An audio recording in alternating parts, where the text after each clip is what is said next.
Hello friends, आज का topic है ट्राइसेप टेंडिनाइटिस क्या होता है। जैसा कि मैंने आपको पिछली वीडियो में बताया था कि ओलिकॉन बर्साइटिस क्या होता है, वैसे ही हमारा एक होता है ट्राइसेप टेंडिनाइटिस।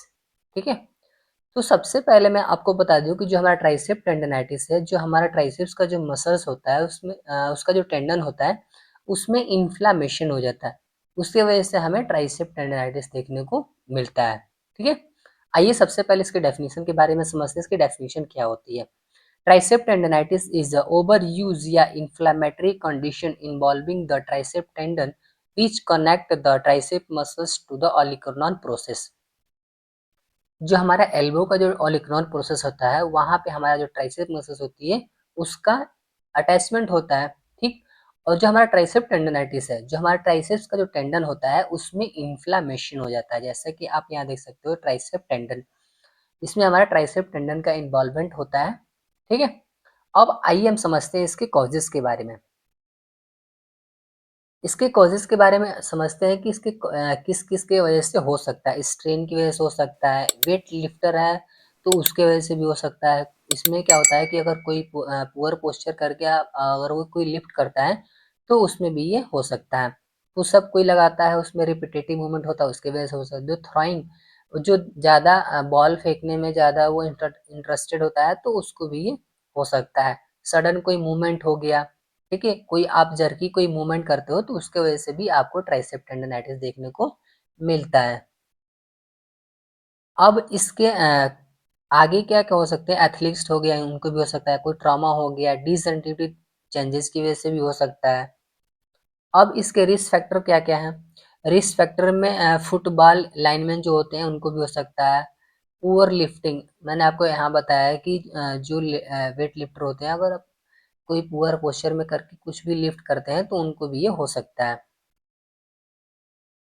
अब आइए समझते हैं इसके सिम्टम्स के बारे में। इसके सिम्टम्स में क्या होता है कि pain back of the elbow, जो हमारा एल्बो का जो बैक साइड होता है उसमें पेन होता है, टेंडरनेस देखने को मिलता है, स्वेलिंग होती है वहाँ पे। और क्या होता है उसमें माइल्ड थिकनिंग होती है हमारी जो टेंडन होता है उसमें। इसमें रेसिस्टेड एल्बो एक्सटेंशन, इसमें क्या होता है कि कोई भी अगर काम करो तो उसमें का जो एल्बो का जो एक्सटेंशन होता है उसमें रिस्ट्रिक्शन होता है।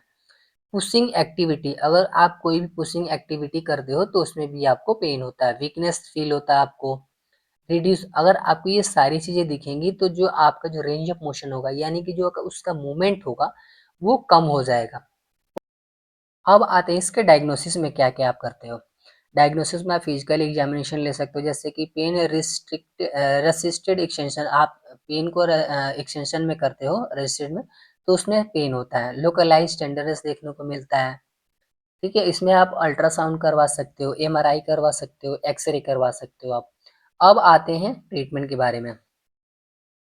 ट्रीटमेंट में आप क्या क्या करवा सकते हो। ट्रीटमेंट पे आप सबसे पहले पेशेंट को जितना उसको रेस्ट मिलेगा उतना जल्दी जो हमारा ट्राइसेप टेंडिनाइटिस है उसमें रिलीफ आएगा। ठीक, आप आइसिंग कर सकते हो पेन और इन्फ्लेमेशन को कम करने के लिए। एंड एनसेट्स मेडिसिन आप दे सकते हो, आइबोप्रेफेन और नेप्रोजेक्सिन आप मेडिसिन दे सकते हो। ठीक है, अब इसके फिजिकल थेरेपी करवा सकते हो, जैसे कि फिजियोथेरेपी में इसका बहुत ही इंपॉर्टेंट रोल है। ठीक, आप उसकी टैपिंग करवा सकते हो। अब आते हैं इसके मेडिकल में। इसमें आप कॉर्टिकोस्टेरॉइड इंजेक्शन दे सकते हो आप। और और आप क्या दे सकते हो इसमें, पीआरपी यानी इंजेक्शन जो होता है हमारा प्लेटलेट रिच प्लाज्मा इंजेक्शन होता है, आप वो आप लगवा सकते हो। ड्राई नीडलिंग करवा सकते हो आप। ओके, अब सर्जिकल में क्या कर सकते हो आप। सर्जिकल में आप टेंडन का रिपेयरमेंट करवा सकते हो। ठीक है, अब इसकी रिकवरी टाइम क्या होती है। जैसे बहुत सारे पेशेंट होते हैं वो कहते हैं कि कब तक ये ठीक हो जाएगा।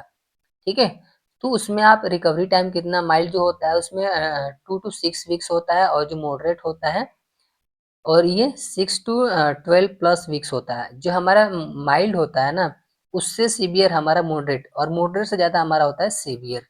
ठीक है, अब इसका प्रिवेंशन क्या क्या हो सकता है। Avoid sudden increase in workload, आप अगर कोई भी चीज़ लिफ्ट करते हो तो आप सडनली इंक्रीज, आपका जो एक्टिविटी होती है ना उसको सडनली इंक्रीज नहीं करना।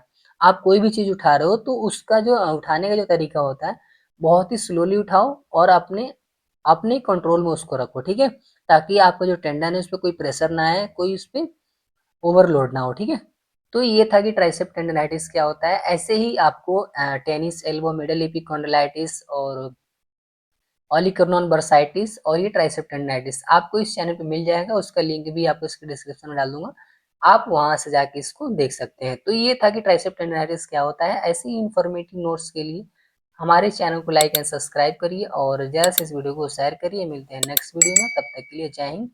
Thank you for watching video.